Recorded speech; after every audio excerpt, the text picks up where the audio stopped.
why is this happening? What did I do wrong? Mhm. How did they not see the vision that everybody else saw? Questions like that. Did you have any conversation other than with Sean because you're in NXT? But did you have any conversation with Triple H regarding, okay, I'm coming here, I'm coming to Raw. What are we gonna do? Did anybody reach out in talent relations, anything where it was like you're in Raw, or you just have to sit and wait until they tell you what's going on?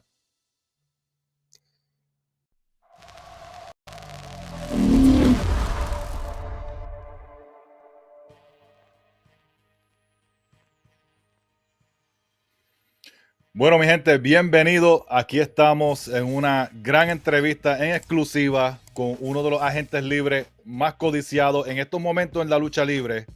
Y es nada más y nada menos que, usted lo conoce por muchos nombres como Dijak, pero aquí tenemos a Donovan Dijak, directamente de la agencia libre. Dijak, thanks so much for being here with us today. You're going to be talking with the Latin American community and the #1 podcast in Spanish in different countries all over the world. So it is a pleasure for us to have you here with such a talented wrestler and a badass, basically, to be here with us here with the Latin American community.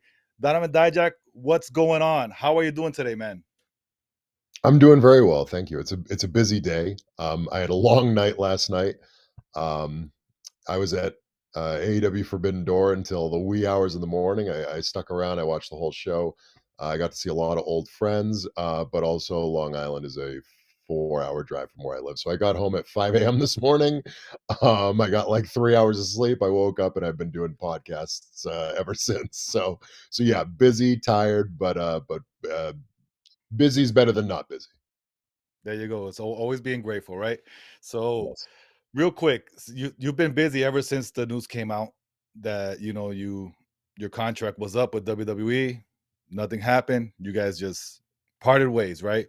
How did that process go with you with them? Was it just like, okay, we're just not going to renew? See you later on the 28th. How did everything go around at the end of what's going on with your contract? So we could go into what you were doing in AEW yesterday. Yeah. So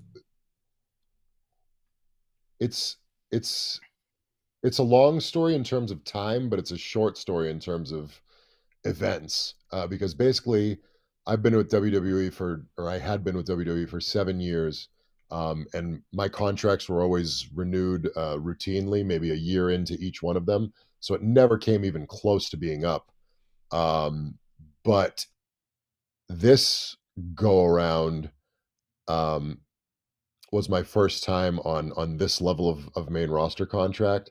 So once we were a year out, I started saying, okay, usually these bigger main roster contracts get renewed about a year out. That was historically how WWE did them.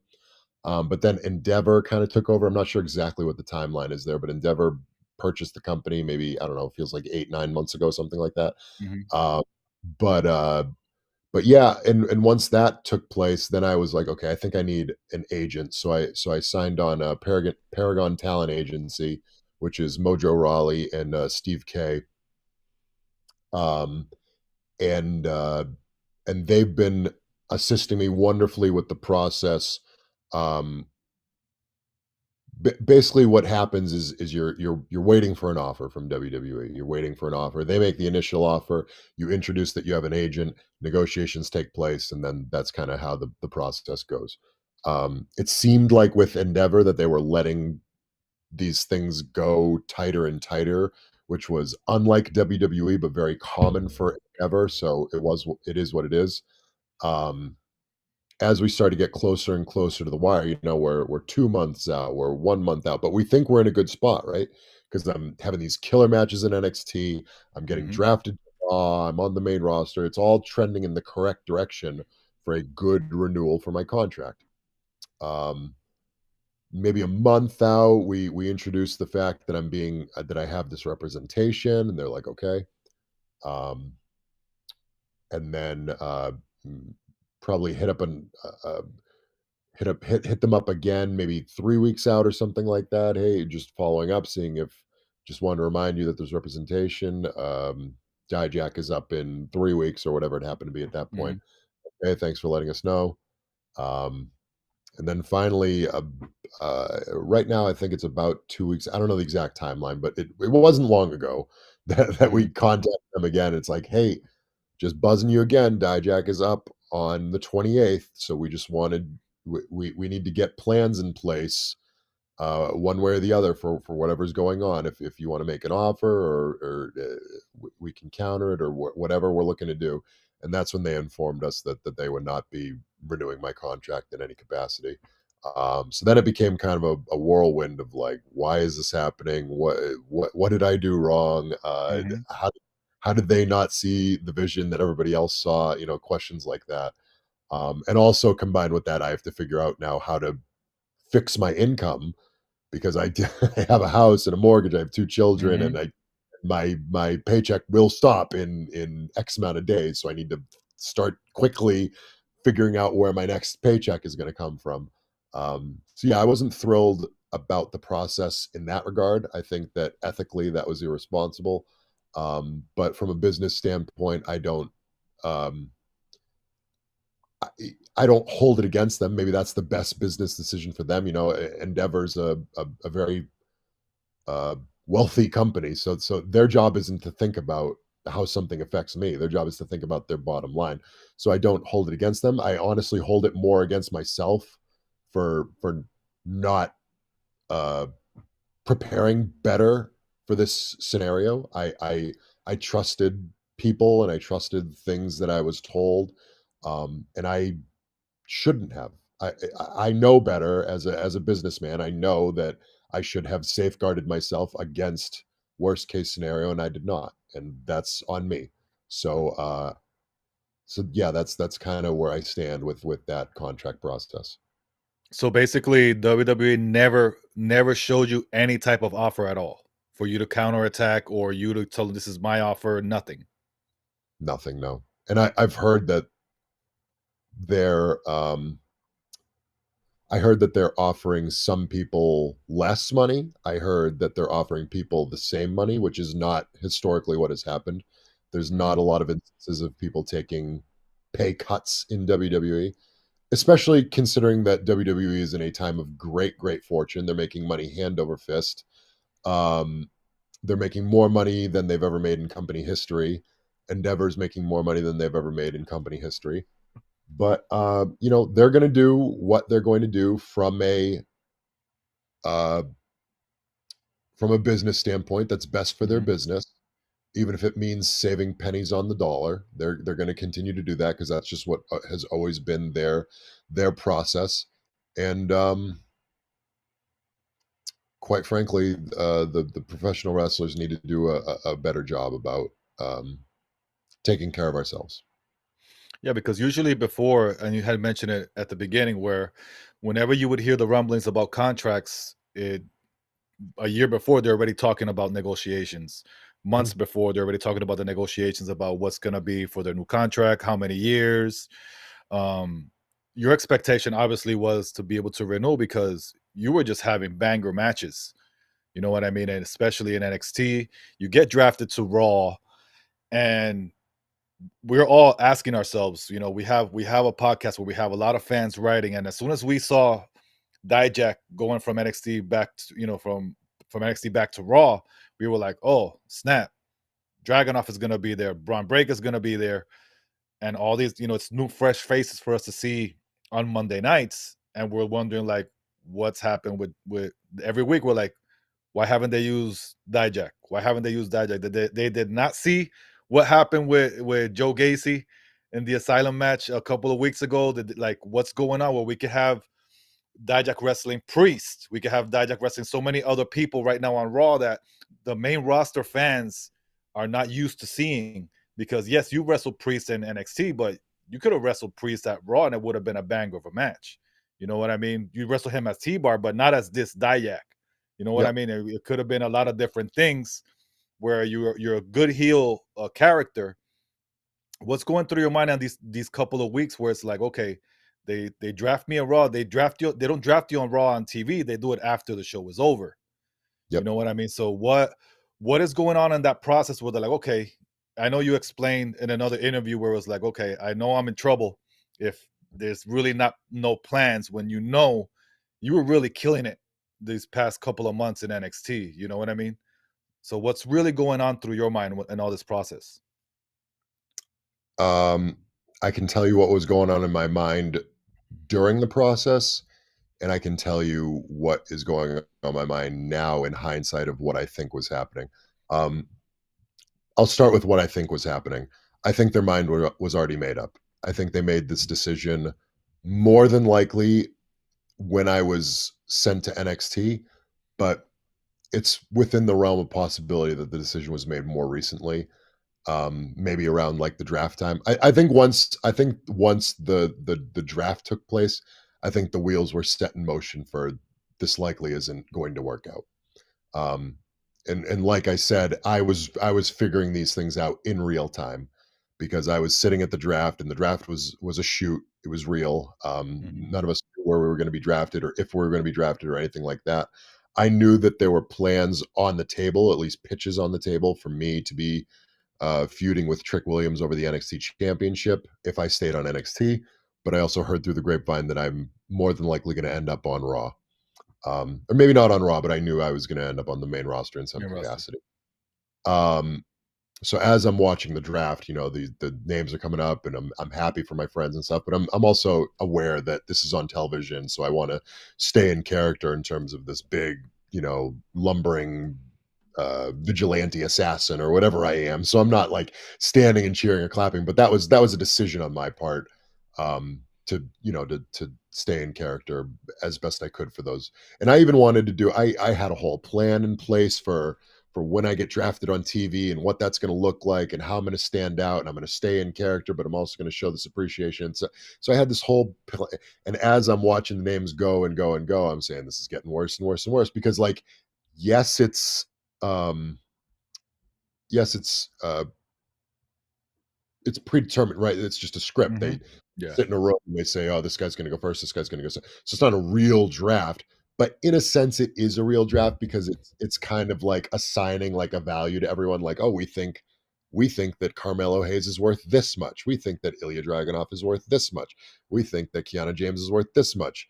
And then once you get to the supplemental draft, then it becomes very obvious. Like, we don't think that much of you because I've seen the supplemental draft before. I know how that usually ends, It's and very I rare that yeah, I a wasn't I supplemental wasn't draft stands out. exactly. I wasn't convinced that I was gonna be the guy to break out of the supplemental draft. So once the show was over and I'm sitting there and I'm saying, okay, I guess I wasn't drafted, so maybe they'll keep me on NXT. And then I'm going in my mind, I'm like, my contract is up in about a month, so it's a main roster contract. So maybe they'll give me like a year extension or something like that, and then I can finish out this NXT run, and then we can have a better little transition. And then as I'm thinking these thoughts and text them to my wife, they announce in the arena, like, we have one more draft pick, and that's like it hit me like a ton of bricks. And I'm just flooded with all these different thoughts and emotions of, you are probably this draft pick. This is a supplemental draft pick. That's a really bad sign. and also, they're going to be recording this, and now you have to Be pretend in that you don't character. know. Yeah, you Yeah. have to. And so I'm you can see the video. I'm on my phone, so I'm tweeting because I wanted to get the funny tweet out. But also I was on my phone because I'm telling my wife, like, I think I'm in big trouble. I'm telling my friends, this is not a good sign. And you can also see it on my face, right? Like, I'm a pretty good actor, but but you can see that there's a level of concern on my face as I'm sitting there. And I even do this thing where I'm like, because I get a way bigger reaction than I thought I would.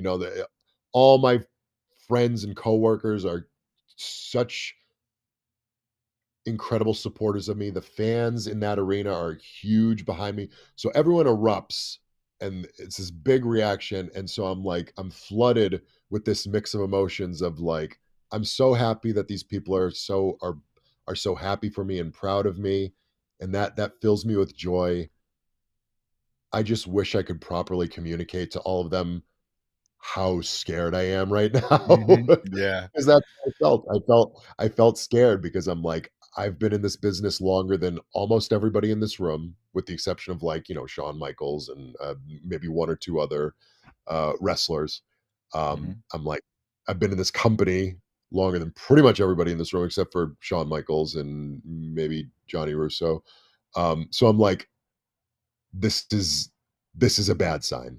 It's not the end all be all. Like we can recover, and my brain is rolodexing like, okay, maybe it means this, maybe it means this, maybe they want to do this, they want to do this angle, whatever. But I'm like, we're off to a bad start. But I gotta, Yeah, I gotta put because up. we usually after Monday Night Raw and SmackDown, we do a live review where everybody comes in and we talk about the show and everything. And while we're doing the live review right after Raw, we start getting news that this person got drafted after it was over. This person, and as soon as Yeah, we heard your name, we were like, "Oh, that's a I know it goes a lot in wrestling. Like, oh, that's a game changer because that's going to be hard hitting snuff matches with yeah. the main roster guys." He basically reinvented himself again in NXT, erasing whatever the fuck T-Bar was. You know what I mean? When it comes to your work in the ring, because your work in the ring is very good work. It's something that any type of wrestling fan can enjoy. A casual fan and a hardcore wrestling fan can enjoy. You know what I mean? So we're all wondering, is like, okay, they're gonna do something with him. Did you have any conversation other than with Sean because you're in NXT? But did you have any conversation with Triple H regarding, okay, I'm coming here, I'm coming to Raw. What are we gonna do? Did anybody reach out in talent relations, anything where it was like you're in Raw, or you just have to sit and wait until they tell you what's going on? It's a little bit of a mixed bag of both, right? Because I've been on Raw before, so I'm familiar with how that process works. Um, as it's began unfolding in front of my eyes, I started to get a stronger sense of what was happening. Um, I'm never one to just give up and say, "Well, that's the end of it." So, I was doing everything in my power to try to fight against it because I could sense and see what was happening, you know? I show up to Raw, I'm not listed on the rundown. Um, TR's like, "Hey, welcome back. We're doing all this blood work and all this stuff." But at the end of the day, creative has nothing. That's a bad sign. It's a very Mm-hmm. bad sign. Because I mean, it means the obvious. It means that they haven't thought about you. But your brain, has to think about the possibilities and stuff. So it's like, okay, maybe they're doing this. They're waiting until the King of the Ring is over. They want me to sign a new contract, whatever. So you're Rolodexing, like, what could this mean? I have a pretty good sense of what it means at that point, Mm-hmm. which is I'm screwed. But you have to play. Uh, let's let's take what's a negative thought and make it positive. How do I prepare myself? So the next day after that Raw, I messaged everyone in creative. I messaged the whole creative team, um, short of Hunter himself, because I didn't want to. I don't. You don't want to come in and immediately start bombarding the head booker Mm-hmm. and be like, why wasn't I on Raw? Because maybe he has a plan and that's going to set him off or put him off or whatever. So I messaged everyone. I was like, hey, it was great to be back. Um, uh, just wanted to touch base with everyone. It's been a while since I've been here. I got this brand new character. We can do some vignettes. We can do this ideas. Just if you guys have any questions or anything, you can run them by me. Let me know. I'm here to help you guys. And I got a response back to that. I was like, thank you. We appreciate it. Just send me any ideas. We want to work with you. Blah blah blah. Whatever. I went to Raw the next week. There was still nothing. So I said, okay, I have a writer now. I'm going to sit down with my writer. We're going to hash some stuff out. We're going to come up with 4 or 5 pitches. I'm hearing through the grapevine that Triple H wants to use me, wants me to be on Raw every week. Cool, awesome. Let's come up with some game plans. Let's come up with some ideas. And again, in the back of my head, we're 2 weeks in a row now, and I know this isn't that difficult, right? Uh-huh. We can you can paint it however you want. At the end of the day, it's as easy as, yeah, Dijak's in King of the Ring, him versus Jey Uso, Jey Uso. It's not that hard, right? We know that that'll be a good match. We know that that'll get me over. We know that'll get him over. Obviously, it's easy Which business. It's which simple, which looking in hindsight would have been probably a better idea. right? You know Because what I they mean? did Jay. Ooh, Ilya, and everyone was mad that Ilya lost. I mean, this has happened so many times throughout my career where it would have been really easy to plug me into a spot and they just didn't for whatever reason. I think that's just the that became the perception of me in WWE, and perception always becomes reality, and Yeah. then reality turns into blunt reality. And I think, like I said, in hindsight, I think that their minds had already been up, and I think that this decision was made probably a long time ago. But best case scenario, their mind was made up before the draft even happened, Well, in my opinion. Is it possible that that wasn't the case and they were going week by week and they were looking for something and they couldn't find the right creative? Is that possible? Yes, that's possible, but it's only possible under the circumstance that they weren't dedicated to the thought of doing it, right? If you were I dedicated, think it would have been more possible if you'd haven't come up and be like, okay, I have these ideas. You're giving them also ideas to work with them. So that's the yeah, difference of what maybe other wrestlers that you would know this a lot better than I do. Other wrestlers are like, okay, what do you have for me? I'll do whatever you want me to do. But even you yourself in another interview, you mentioned that you even went to Vince McMahon with different ideas, right? Where when you're looking at it now, where you're seeing that you're giving them these ideas, they're not coming up with anything, and they're just keeping you off TV week by week. When before in the Vince era, right, they would change Monday Night Raw while Monday Night Raw is happening. You know yeah, what I mean? quite So often, actually, yeah. you know what I mean? So it's that type of mentality where it's like, I don't have anything, when things could have been a lot easier, especially you mentioning the being in the King of the Ring. If you would have been in the King of the Ring instead of having a babyface with Dragunov and Jay, you having a banger match with Jay would have probably been a lot bigger, because you're a big guy, you have this persona, you have this edge as of a badass, and it would have probably worked better, and it would have had Dragunov in a different story, something else where he's they're trying to bring him as a babyface. And after that match was over, we were like, that kind of didn't work like they probably expected. If it would have been with a heel character or a bad guy, it would have been a lot better for No, that it King did of the Ring. it probably did work how they expected because they have different, like I said, I think their minds were made up already, and I Hmm. think more than likely their mind is already made up about Ilya, and I think their minds are already made up about everybody. Hmm. I think that they have their plans, and the way that pro wrestling booking works is it's a hierarchy, right? So you have the top guy, and then you have the second guy, and then third, fourth, fifth, sixth, seventh, and the lower you go down that hierarchy, the less of a focal point that person and their story becomes. And that's just the nature of it. That's the way that it goes. And the reality of the situation is that the further you are down the ladder, the more it becomes the other person's story, and you become an accessory to that story, which works for some guys, and they can still get themselves over and they can still, you know, prosper. It's very difficult to change that list. That list is as close to set in stone as anything in WWE anyway. Hmm. I I talked to a lot of people at AEW last night, and there's a good amount of feeling and reassurance that that list is less set in stone. You know, I'm good friends with Swerve. We talked at length last night. It was amazing to catch up with him. That's the top guy in the company. That's the world Hmm. champion. And he wasn't brought into the company to be the top guy, the world champion.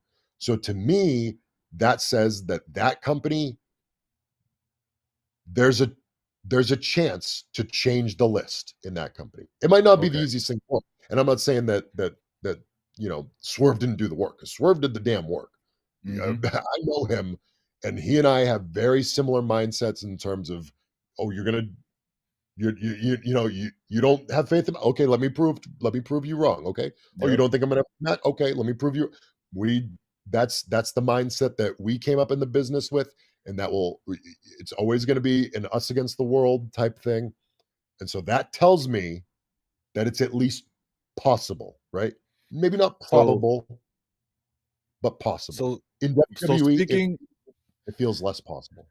so speaking about AEW, since I did see on Twitter where you did post the sunglasses, and Tony Khan and AEW were tagged Yeah. on the picture. How did it go in Forbidden Door? You were there watching the show.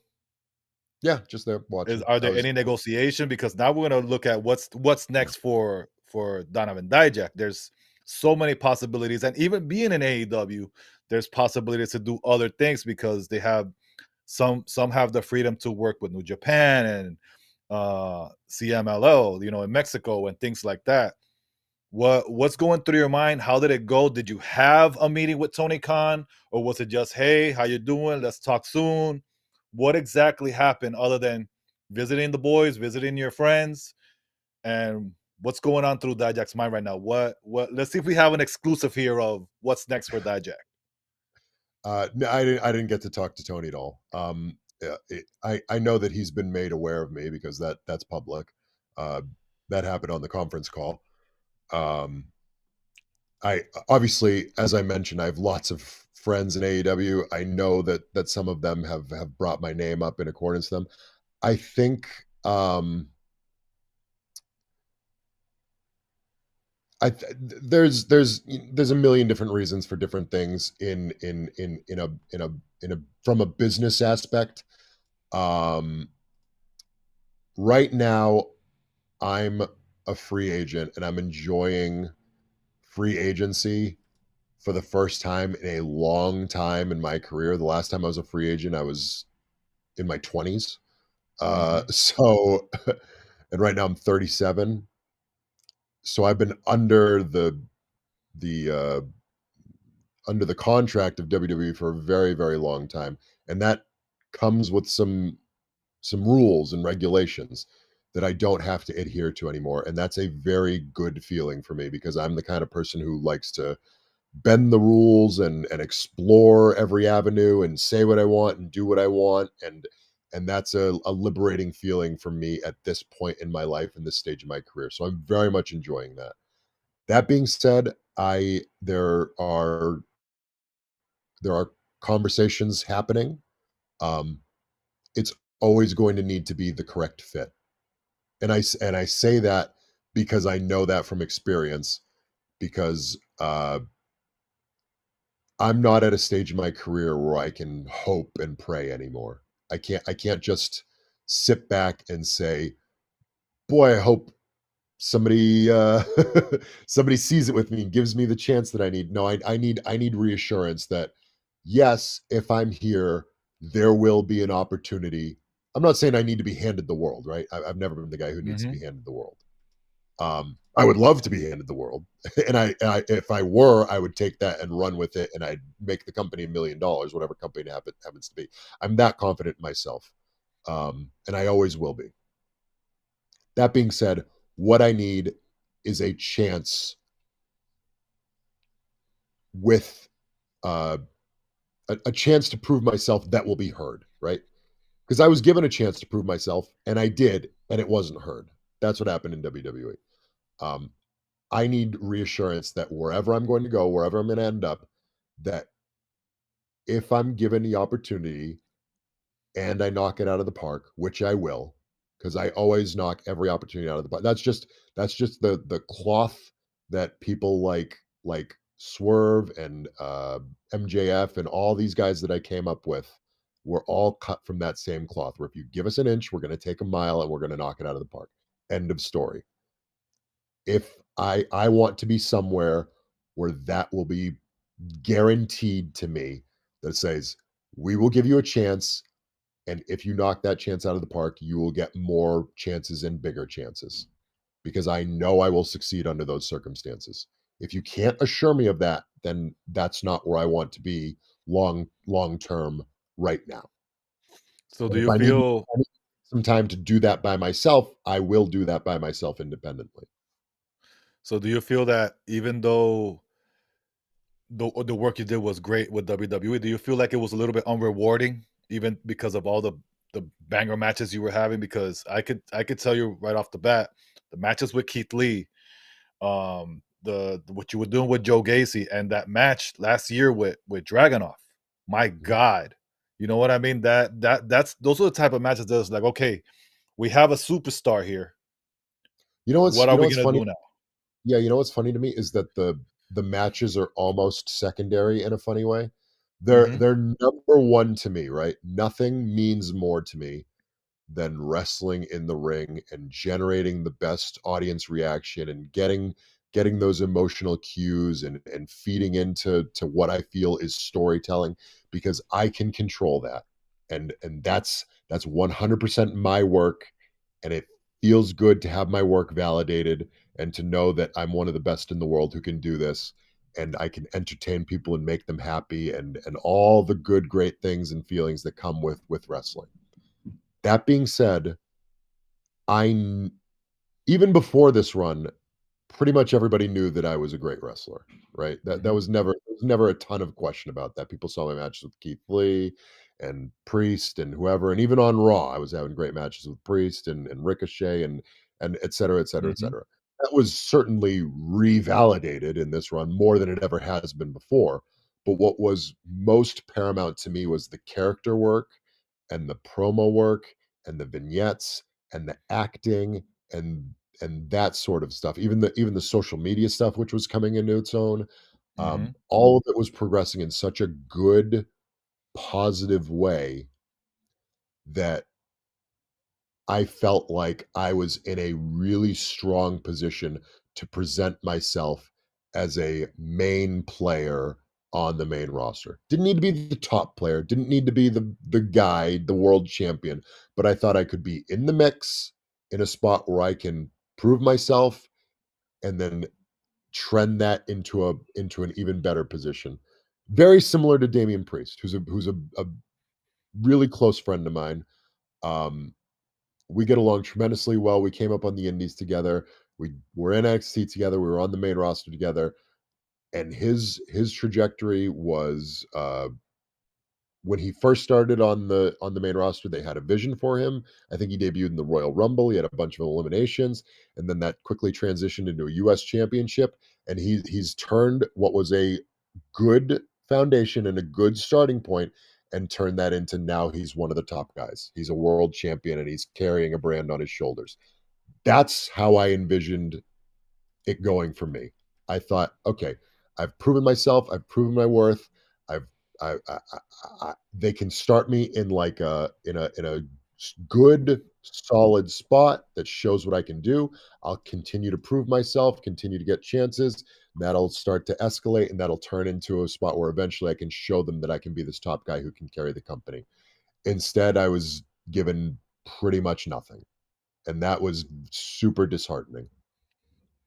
I can't even imagine because one of the matches I want to talk about real quick is because it was just so visually like, oh shit, what it like this is just insane. Was when you wrestled Dragunov and his elbow or his something just popped up like a big baseball. Yeah. What's going through your mind, and you're all messed up in the match, what's going through your mind and that type of match, because that's basically a heavy hitting match where it's everything is just out of control. The crowd is going crazy. You know Yep. what I mean? You're in NXT, and eh, what's going through your mind with the crowd, how the crowd is reacting, and what you see specifically with Dragunov, where it's like, oh shit, what he's messed up, but I'm messed up Yeah. too. So fuck it, let's go. You know what I mean? So what's going on through your mind, and how did that match, when the match was over, how was it for you? So that I'll start a little bit before that. That match was extremely important to me, um, because it was in this NXT run. I had been given, good, really good foundational storytelling between. I think it started with Tony D'Angelo and then moved on to Wes Hmm. Lee, and we progressed over to Ilya. The Ilya feud was the first time where it felt like there was a really solid focal point on telling a very specific story. Hmm. We had semblances of that with Tony and with Wes, but it wasn't quite as clear as it was with Ilya. With Ilya, the story was this man will not stay down. And I could sink my teeth into that so hard because we had the vignettes and the different things backstage and the knocking him down and holding him down with the stairs and all the visuals and everything that we had. That combined with I knew Ilya Dragunov was one of the best wrestlers in the world. I don't think anyone will disagree with that. I feel strongly about myself being one of the best wrestlers in the world. So once we found out that this was building to a last man standing match, which is we kind of figured it out on ourselves once the story became he won't stay down, he won't stay down, he won't stay down. I said, okay, our goal for this match is not to steal the show. This is in Lowell, Massachusetts. This is 20 minutes from where I grew up. This crowd's going to be nuclear. I can tell a story where I'm such a heinous piece of shit that I come out and my family's in the front row. And I pitched this right to Sean 3 days before it happened. I said, I want to come out. I want my family in the front row. You know how people usually hug their family and embrace them Mhm. family. I want to tell my little daughter to get her out of here. She doesn't need to see this. It's going to be too violent. I want people to watch this match and be like, what the fuck is happening? So, and that's exactly what we did. It came off perfectly. I kicked my family out. My daughter was like crying and stuff. It was just the most awesome visual. And then for the match itself, the baseline, and I know this is how Ilya thinks, and this is how I think. The baseline for this match was not let's steal the show. The baseline for this match was let's have the best last man standing match of all time in WWE history. Did we did we accomplish that? It's debatable, but it's in the Yeah, conversation. And it has to be. anyone who saw that match would you almost have to put it in your top 5 last man standing matches in WWE history. Most people put it in the top 3. I've seen people make it their number 1 last man standing match of all time. It's all subjective. It's all Yeah, whatever. Um, again, we're competing with Roman Reigns and Brock Lesnar on SummerSlam where they used a bulldozer to pull over so yeah, yeah. there's levels to Randy this, and right? Like Cena and things like I that. I didn't have the I'm not John Cena, I'm not Umaga, so there's levels to this. But in terms of what we were given in the platform we were given, I think we more than knocked it out of the park. I think we knocked it off the planet. Um, in terms of the presentation of the match and the structure of the match, I think both he and I had a very clear vision of what we wanted to show in terms of resilience and violence and visual. Um, I know what was super important to me was that shot at the end that you alluded to, where he's basically trapped in the corner, and I have the kendo stick, and he's Kendo. a trapped animal that I'm beating, and we had this tight shot with the roaming cam there where I'm in his face and there's blood pouring down his face and I'm wiping the blood on so to me that was the most integral part of that match was that shot and that moment because I am such um a crowd person. I listen to the crowd. I hear the crowd. I know that there's levels to the crowd and I can elicit response and I can go off of it. This was very much an exercise in trust for me because I had this vision.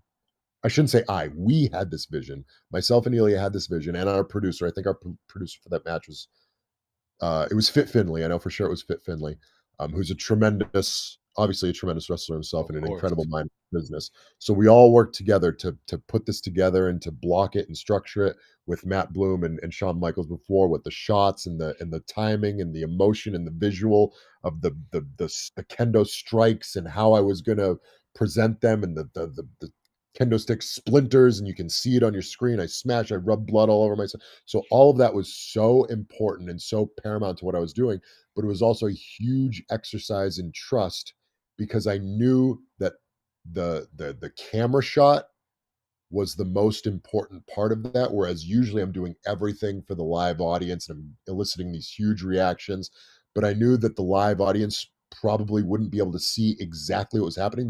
They'd see a bloodbath and they'd see a bludgeoning, but the most important shot for that was that camera that was right in our face because it was tight, it was intimate, it was quiet, but people knew because Ely and I are so invested in our match and in this character that even though we're friends, we change our brains when we're out there and we fucking hate each other's guts. And I was legitimately trying to injure him in a obviously in a safe way. I'm not trying to ruin my friend's career. But you got to flip a switch in your brain that says this isn't my friend anymore. This is my enemy, and we're trying to actually hurt each other with safe weapons and stuff like that. That's kind of the mix of professional wrestling that happens. And I think that trans and I when you're out there, you feel it and you say, I think I knocked it out of the park, but I don't have that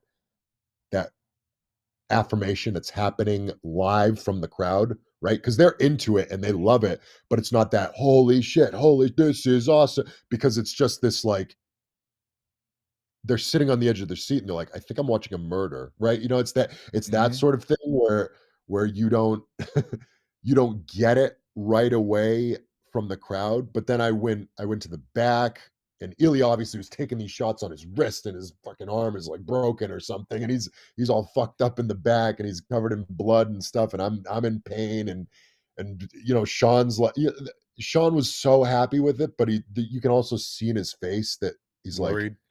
yeah, like, I think I just asked these 2 guys to kill each other, and they did, So there's, like, part of that, but then I get to the back, and I'm in my own head, and I'm like, "Man, out there, that felt so good," but, like, I didn't have the immediate feedback from the crowd to tell me, there was no, like, standing ovation at the end or anything like that, because everyone was just they were just floored Concerned. at what Well, there's was happening, yeah, concerned.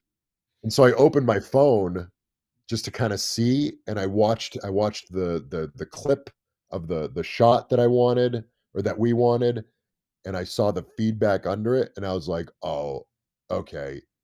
We The got it. the viewer at home saw this, and they got exactly what we wanted out of it, and they were fucking blown away, right? The viewer watching at home was absolutely blown away from that match. Probably Oh, better amazing.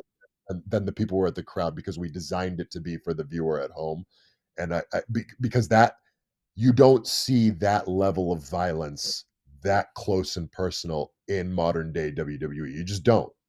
Mhm. To the point where there Well, were especially points a in year that. ago. Yeah, yeah. There were points in that match where they had to stop shooting it because he was so bloody and messed up that they had the camera focused on me, and then we fixed him up off camera real quick, and I went back to it. So yeah, we were really pushing the boundary, and admittedly, and I'm pulling back the curtain a little bit here. Sean was very concerned about that. He had a number of talks with me because he knows how I am, and he had a number of talks with Ilya because he knows how Ilya is. Because he knew that he was asking us to do something that we were going to try to take to the next level, and he was very concerned for our safety. He was very concerned with the viewer because he didn't want the viewer to watch this and say WWE is a massacre. Like I can't, Mhm. we can't watch this anymore. But he knew that Ilya and I were going to push the boundaries of what we could get away with, and that's absolutely what we did. And I think it came off as a home run. Well, so it's safe to say for you that Dragunov is probably the toughest dude you've been in the ring with? Or there's somebody a little bit tougher, or there's somebody tied with him? Because he seems like a tough dude. Like, he could take the hits, right? Yeah, I mean toughness is relative, right? His character is toughness, right? It's unbesiegbar, it's unbreakable. That's the whole thing, right? So he Mhm. does that better than anybody. Um, in terms of like actual toughness, Like it's I mean Haku it's like tough, you know? no, not even that. I just mean Yeah.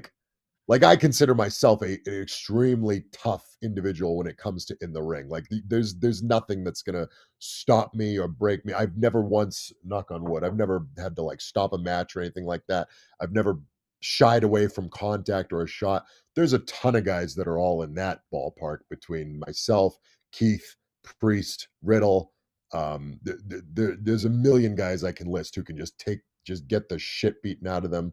I never got to work with Sheamus, but Sheamus is on that list. I did get to work with Mm. Drew's on that list. There's guys who will take a fucking beating for this industry, and they don't give the slightest shit, and that's awesome. That's my ballpark. That's where I operate.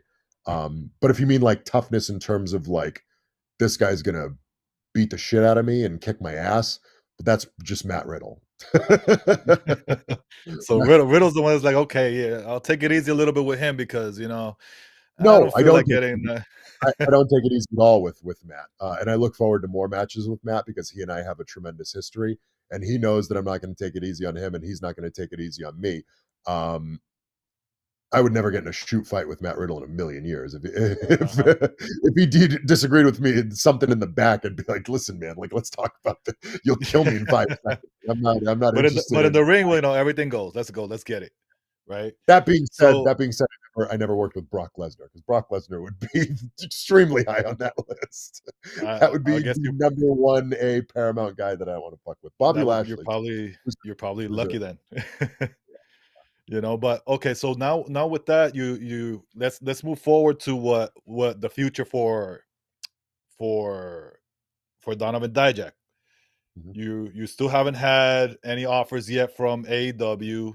Is TNA in your and what you're looking at it what's going on in TNA, even though you know also that they have this partnership with WWE also, New Yep. Japan. What big offers has been coming up that where you're like, okay, this seems good, not right now, maybe later, or you just want to go travel everywhere just to see what's going on?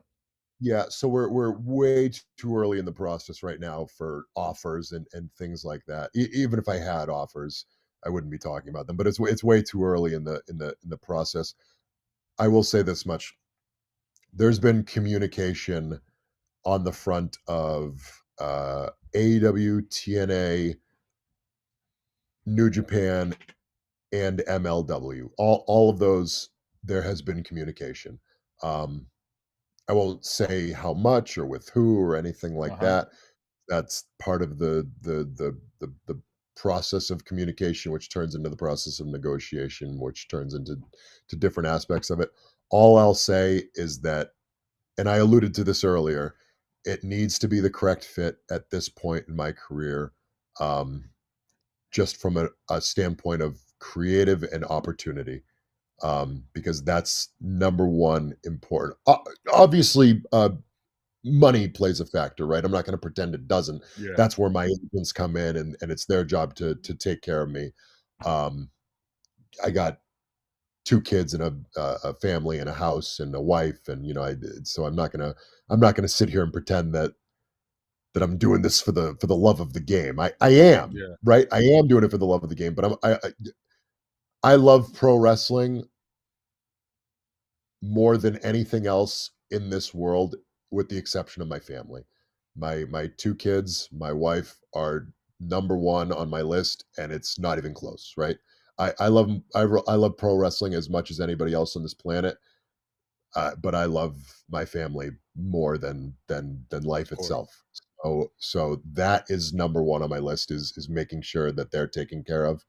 Um, but yeah, that's gonna come with the portion of taking care of the creative aspect and things like that, because now I've learned the hard way that if I don't worry about that piece of it, that the money gets affected too, right? Because I Mhm. thought I thought I'll be a good soldier and I'll do this for my family and I'll be the best employee and I'll do all those things that I thought would benefit me and my family financially, and it turned out to backfire, and now I no longer am employed by WWE. So lesson learned. I'm not going to make that mistake again. And right now, I'm in a good spot where I can do what I want. I can be in control of my future, and when I'm in control, I know that it's going to continue to work in my favor. I mean, we're 3 days into this thing already, and I've already made more buzz out of pretty much nothing over over one weekend than I ever did throughout my whole indie career, the whole time I was in Ring of Honor. So we're off to a good start. I'm in control of things. uh, we're speaking with different individuals. I'm not sure where things lie in terms of uh, contract offers or anything like that, but we're going to let the pieces fall as they may, and I'm just going to keep doing what I know how to do best, and that's create controversy, stay topical, and provide the best possible professional wrestling product and character and storylines as I possibly can. That's awesome. So then now everybody needs to be looking out, checking out social media, Twitter, Instagram, everywhere for Donovan Dijak to see what's going to be next for Dijak because we don't know. Dijak hasn't made a decision. I guess he's just going to go wing it and go to the Indies. I think you did. Did you show up this past weekend on an indie show? Didn't you? I did, yeah, yeah. And again, that's the kind of thing that uh, really gets my juices flowing because I didn't plan to be on that show until I think we were less than 24 hours out. I just happened to be going through my email, catching up on different promoters. I was trying to get in touch as quickly as possible and return the emails of different promoters that I was familiar with and guys that I had worked with in the past, and one of those was Blitzkrieg Pro Wrestling. So I finally got around to reading that email. It mentioned that there was a show on Saturday night, and I said, "Oh, I've been looking for a local show because I'm going to be watching my kids all day, but this was the kind of thing where I could do a run in at the end of the night, so I could put my kids to bed and then drive over to Connecticut, which is a 90-minute drive, and just show up and make a scene and create some controversy and it's a mutually beneficial thing because now Blitzkrieg Pro Wrestling gets all this praise and this platform that they didn't have before. I get I get a good platform to do what I want to do. Plus, it's my first day. It's my first day without a WWE paycheck, so I got to start making money. So that's all. It's all factors into it. So I'm happy that I have more control right now than I've had in a very long time. Have you gotten any offers yet from anywhere outside of the United States yet? Yeah, I just got announced, I have a booking for RevPro in England, which is I've worked with Andy many, many times in the past. This feels like an even bigger show. It feels like an even bigger match. People are super excited about it. Yeah, and I have multiple dates lined up with them. I think that's my first one, but I'm still in the bare bones part of this. I still got 100 emails in my inbox that I got to sift through. I'm trying to fill dates. Again, this is all dropped on me so quickly, and we're in July, and I'm trying to get bookings for July, and people, most companies book their stuff out months in advance. So when it's like, Mhm. "Hey, can I be on your show next week?" Sometimes that's a tougher sell than like, let's do something in 2 months and have a program or whatever that. But I'm having lots of conversations, lots of negotiations on those fronts, and that's a whirlwind, man. Like I'm trying to navigate all that. Uh, that's the most difficult part. That and people like yourself reaching out to me, and I'm trying to balance those 2, Yeah, and I'm yeah. sure that it took me longer to email you back than than I normally I'm so proficient about emailing people back, but man, I when I tell you I had, like, 500 interview requests, that's not an Well, exaggeration. I um, like, fi I could tell you, we're grateful that you were able to be here with us. You know, we're the number one podcast in Latin America, so I wanted to make sure, hey, this is going on. Let's have let you trust for me sure. when I tell you that you have a big fan following in Latin America. That's why I was asking if you're going to go anywhere to Mexico, Argentina, Puerto Rico, anywhere where they could be able to see I Dijak because they like hard hitting Yeah, yeah. rough guys like yourself Mhm. that not only it's not only about the hard hitting, it's that you are one of the few people that, and you were explaining with your match with Dragonoff, that actually tells a story of what's going on. It's not just about hitting. It's about there's a Yeah. reason about the hitting and where you're hitting and all of that. So we can wrap up real quick. I wanted to so you can let the people in Latin America know how important is storytelling in a match. It's the most important part. It's I can get into the technical aspects of it and the footwork and the safety and the striking and all those things, the moves, doing cool moves, all of it is important. Selling, putting over things that hurt, projecting your face. I could go on about it for hours and hours and days and weeks and months and years. I could talk about it forever.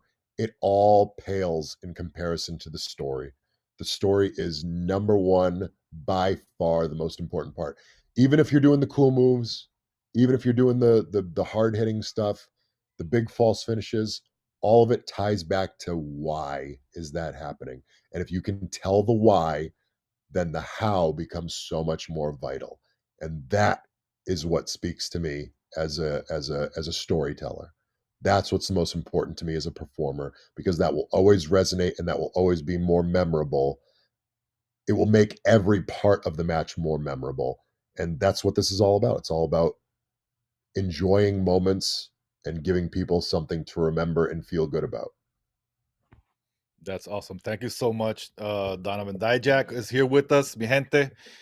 What message do you have for our people in Latin America about Dijak and what's coming up soon? Let them know and how they can find you if anybody wants to be able to book in Puerto Rico, Mexico, Yes. anywhere. If they want to be able to book Donovan Dijak, the information, everything that they need to know, let them know. Yeah, it's right there on that letter and all those posts that I made. My email, it's completely flooded, so please give me a second. But it's bookdijak@gmail.com. I've gone through as many as I can. I didn't see anything from Mexico yet, but I have seen some offers from yeah, man, I think I know I saw Puerto Rico in there. I don't know if anything's confirmed for Puerto Rico yet. I know I saw maybe Portugal in there or something like that. I'm not 100% sure, but again, I got to sift through these things. We got to negotiate, and a lot of it's about timing and stuff like that too. So I promise I'm going to do my best. I did have the great fortune of wrestling in Puerto Rico twice. I actually wrestled Jeff Hardy in Puerto Rico, which is fun for WWE. I'd love to go back. I'd love to go to Mexico for the first time. Anywhere in Europe, it's all meaningful to me, and I promise I'm doing my best to get out as much as I possibly can. I want to do that for the fans, and you guys really mean a lot to me, especially now more than ever, because I need all that ground support to let everyone know that hey, like this guy's gonna take off, and it's gonna be a big flight. So that's what I'm looking forward to. I'm looking forward to meeting everyone. I'm gonna if let's put it this way. If you want to meet me and get in touch with me, I'm going to be there to do it. One way or the other, I'm going to get everywhere. I'm going to meet everyone. I'm going to do everything in my power to make sure that this starts from the ground up, because that's what we need to get where we want to go. Well, Donovan, thank you so much for being here with us. Mi gente, no se olviden, para que cuando vean esta entrevista, denle share, denle like, 100% Wrestling Podcast, denle subscribe. Mi gente, Dagger out. Otra edición de entrevista. Ellos son el entretenimiento de tu semana. Son los líderes del wrestling en español. Son 100% Wrestling Podcast, con reviews semanales de WWE Raw, SmackDown y programas especiales totalmente en vivo. Síguenos en todas las redes sociales y plataformas de audio como 100% Wrestling Podcast. Y no olvides suscribirte a nuestro canal oficial de YouTube, 100% Wrestling Podcast.